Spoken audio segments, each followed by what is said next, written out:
Jujutsu Kaisen Chapter 2, 156 spoilers are here. This is an action-packed chapter. I think the entire chapter covers about 10 seconds in real time. Sukuna lands 2 more black flashes, Miguel surprises us, but in a bad way, and Yuji gets an awakening.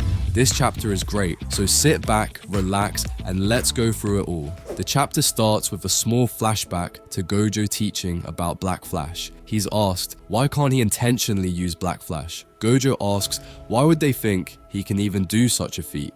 But then he realizes everyone thinks so because he has 6 eyes. But it's not that simple. Gojo says there's no definitive answer to the activation of Black Flash. When he goes all out, he imbues his cursed technique in his punches. But even so, hitting a Black Flash depends on luck. Even for Gojo. He also adds that Nanami has a larger record than him, but in terms of total times, he wins. Since Gojo's fights don't last that long, he doesn't get much chance to hit Black Flash. Geji immediately drops a note saying Gojo is surpassed by Yuji in overall Black Flash hits. This is said prospectively, meaning this event will happen in the future. Yuji will have more Black Flashes than Gojo by the end. In my opinion, Geji is hinting at Yuji's growth in the future. Keep in mind that Yuji from the start of the series was talented in landing Black Flashes. Yuji's first Black Flash dealt a great deal of damage to Hanami. While in the zone, Yuji was able to land a rush of 4 Black Flashes that completely overpowered the special grade curse. This rush tied Kento Nanami's record of 4 consecutive Black Flash strikes. While fighting 2-on-2 against Eso and Kachizu, Yuji and Nobara both used Black Flash together to defeat the Death Paintings. Yuji's punch destroyed Eso's arm entirely, and so quickly that the incarnated special grade cursed object couldn't even react. Also, Yuji was able to utilize Black Flash multiple times in his final battle against Mahito. Once again fighting alongside Todo, Yuji capitalized on multiple switching opportunities presented by Boogie Woogie to land direct hits on Mahito's soul using Black Flash. He was able to defeat Mahito's final form by hitting him with a Black Flash imbued with maximum cursed energy. That's why from the start of the series I think Gege was preparing Yuji to become a Black Flash master. Maybe by the end of the series, Yuji will be able to land a Black Flash at will. Anyway, on the next page, Miguel thinks this is bad because Sukuna might gain momentum. Yuji wonders if Sukuna might get his reverse curse technique output back like Gojo. Chozo realizes Miguel and LaRue are here to help, so they should team up and kill Sukuna before his reverse curse technique output comes back to normal. Yuji tries to trap Sukuna with a railing as Chozo fires a supernova, but Sukuna dodges and escapes from it.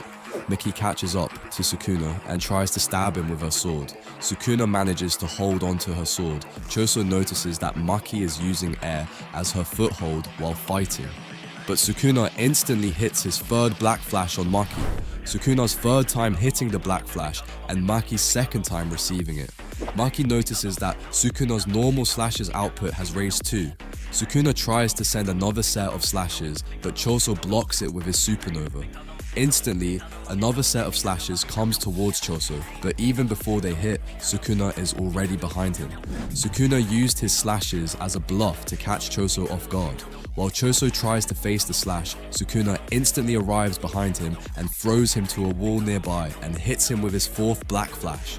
Chozo manages to reduce the damage by making an armor of blood and holds onto Sukuna's arm. Yuji immediately comes back with a powerful punch to Sukuna's face. Chozo says no matter how many Sukuna hits a Black Flash and regains his momentum, if Yuji hits him with his punches, Sukuna's cursed energy output and control over Megumi's body will get dull. And here, I think this context was really needed to explain why Sukuna hasn't fully recovered his cursed energy output after landing 4 Black Flashes, while Gojo recovered his after only landing 2 Black Flashes. It appears that Yuji's soul technique, which we still don't know a lot about, seems to just be playing tug of war with Sukuna.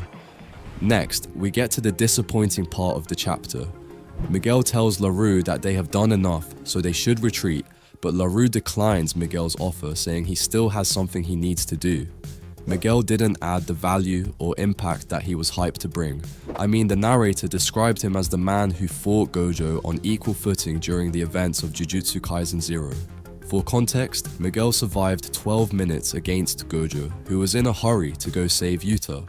To put things into perspective, during the Shibuya incident, 2 disaster curses and Chozo as well as Mahito later had to basically do the same thing Miguel did, but for a much shorter period. Plus, they surrounded Gojo with civilians, so he didn't go all out. They had to stall Gojo for 3 minutes to seal him. Hanamu got smashed, and there was no way they would have survived a full 12 minutes against Gojo. So, Miguel basically achieved what Hanami, Jogo, Chozo, and Mahito couldn't do together.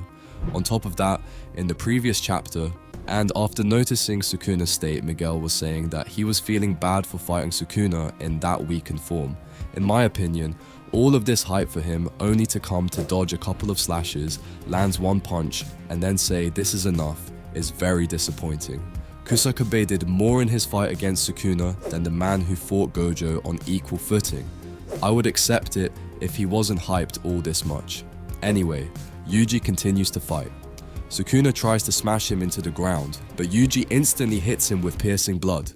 Chozo says Yuji still can't use convergence, so he gives Yuji something from which Yuji fires that piercing blood. Sukuna manages to push him away, but Yuji immediately gets into the zone. The narrator says Mahito sensed Black Flash from Yuji, and similarly, Sukuna sensed that Yuji is about to hit Black Flash, but his consciousness is forcefully diverted somewhere else. Here we see a panel of Yuji locked in, similar to when he was fighting Hanami and landing consecutive Black Flashes.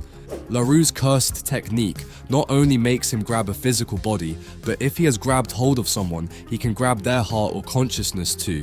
Itadori Yuji hits Sukuna with a huge Black Flash.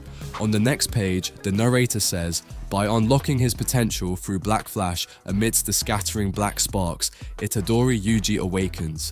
The chapter ends here, and the Jujutsu Kaisen manga will be on break next week.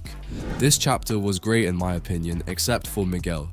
I don't get why hype a character. Compare it with Gojo, for him to only dodge a couple of slashes and land 1 punch and call it a day.